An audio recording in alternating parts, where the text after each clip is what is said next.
سنجیدگی کی بات وہ کریں جو ٹک ٹاک کی دنیا سے تو باہر آئیں، پہلے یونیفارم پہننے سے تو باہر آئیں، پہلے اپنا کام تو شروع کریں۔ آپ تو کبھی یہ یونیفارم، کبھی وہ ٹک ٹاک، کبھی وہاں پہ چھاپے، کبھی آپ وہ کام کریں جو کرنے والا کام ہے۔ اگر حکومت سنجیدہ ہے تو پھر دیکھیں ماحول حکومت نے بنانا ہے۔ اگر حکومت مذاکرات میں سنجیدہ ہے تو آپ ماحول تو بنائیں۔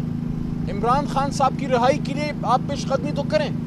جو غلط کیسز بنائے گئے ہیں ان کی واپسی کا کیا سسٹم ہے؟ کیا یہ جو سیاسی بنیاد پہ آپ نے پولیٹیکل کیسز بنائے ہیں، اچانک کیا ہو گیا کہ ایک دن ایک شخص ملک کا وزیر اعظم ہے جس کو سلامی دی جا رہی ہے اور پھر اس کو 2-2.5 مہینے کے اندر 100, 150, 200 کیسز بن گئے؟ کیا عمران خان صاحب دہشت گرد تھے یا ہمارے ساتھی دہشت گرد ہیں یا مجھ جیسے آدمی پہ جو ہمیشہ آئین کی بات کرتا ہے یہ کالا کوٹ کیوں پہنا ہے؟ کیا یہ دنیا کو دکھانے کے لیے پہنا ہے؟ یہ اس لیے پہنے کہ ہم اس پہ بلیو کرتے ہیں، ہم بلیو کرتے ہیں کہ ملک کو آئین کے مطابق چلنا ہے۔